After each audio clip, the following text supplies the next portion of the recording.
Hey guys, it's Jeremy with Alamo Device Repair. Just wanted to make a video kind of explaining a couple things. We've been making some moves here lately. Business has been growing quite a bit.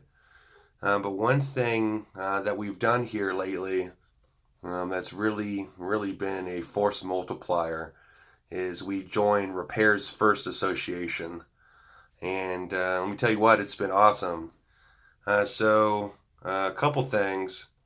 When we first started considering whether or not we were going to move into a brick and mortar, I had a lot of questions.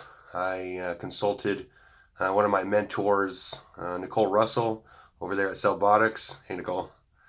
And, we just had a couple questions. And Nicole, because she's a rock star, put me in contact with Mr. Brian. And Brian's one of the founders of Repairs First. And so we talked and we talked and talked. And let me tell you what, that guy can talk. He's a really cool dude. And talking about business and Brian's passion just, for starting repair shops and helping others was really what got me hooked and really what made me decide to join the association. So like I said, we had a lot of questions about, location-wise, where we should pick, what the lease term should be, what kind of inventory to start, layout, a lot of different things that a brick and mortar repair shop would need to consider when first starting.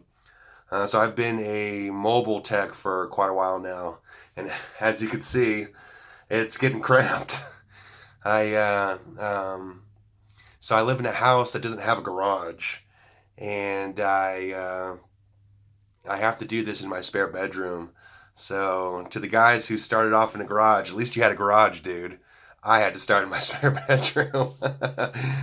So it's been we've had some growing pains, and it's been good. Business has been great. I'm lucky enough to have a day job as well, where I don't have to rely on the income of the business. And so everything I've been making on the business, I've been putting right back into the business. And I needed somebody to help me figure out where to invest that money. And so after talking to Brian, I decided that Repairs First was going to be a good fit, so I joined. Some of the things that have really been helpful as far as the Repairs First Association goes is the fact that you've got a bunch of industry experts waiting for questions. They're just eager. That's what I really like about Brian and his team is that they really want to help, and that they are not afraid to answer please bro questions. It seems like on Facebook nowadays, especially on the groups and some of the vendor groups that people like to joke around, and that's great. There's a place for joking and being silly, and I'm a silly guy myself, but I sometimes I have a tough question and I need to get it answered, and you'll post something on one of those Facebook groups and it won't get answered for a while, and that's frustrating, especially as a new business trying to be the very best that I can be for my customers. I need to get those answers quickly, and that's why I like the Facebook page Repairs First set up. It's a tech page for tech support specifically. So any kind of dumb question, any kind of question you can think of, if you're embarrassed to ask it, it's even better to ask, because they want to help and they want to point you in the right direction, and they're not afraid to answer what it seems like a dumb question. And to me, that's important, because I feel like as a noob, I've been repairing electronics for a long time and been doing electronics work for quite a while, but I haven't. I'm pretty new into the cell phone and tablet game. I've only been doing it for a little while, and so being able to ask dumb questions is important, because I'm just out here in a town all by myself where nobody does this. So having somebody basically be willing to hold my hand is pretty incredible. So, what is the benefits to me? Well, obviously, it's a force multiplier.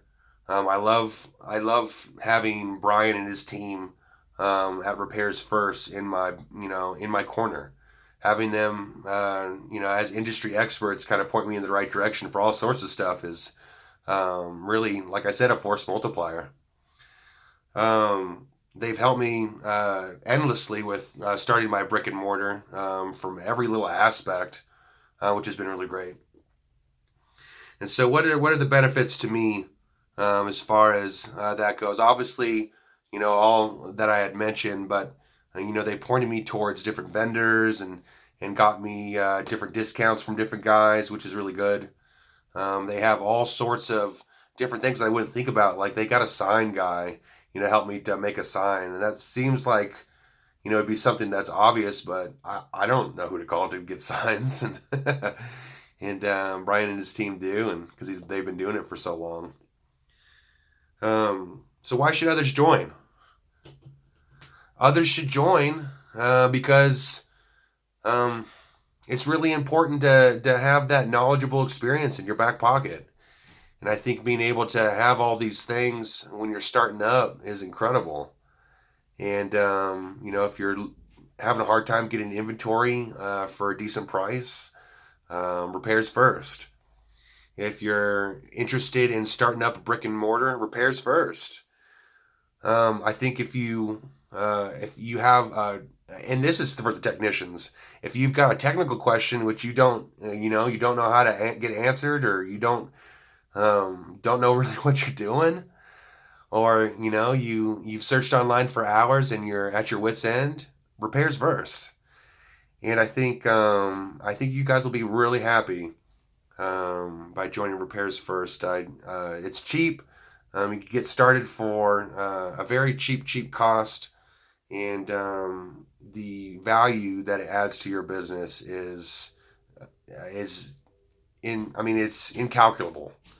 It's really been the best thing I've done after getting certified. It's the best thing I've done to help my business, and I encourage all you guys to join Repairs First. Anyways, you guys have a good day. Get those repairs done and make that paper, dude. Heck yeah.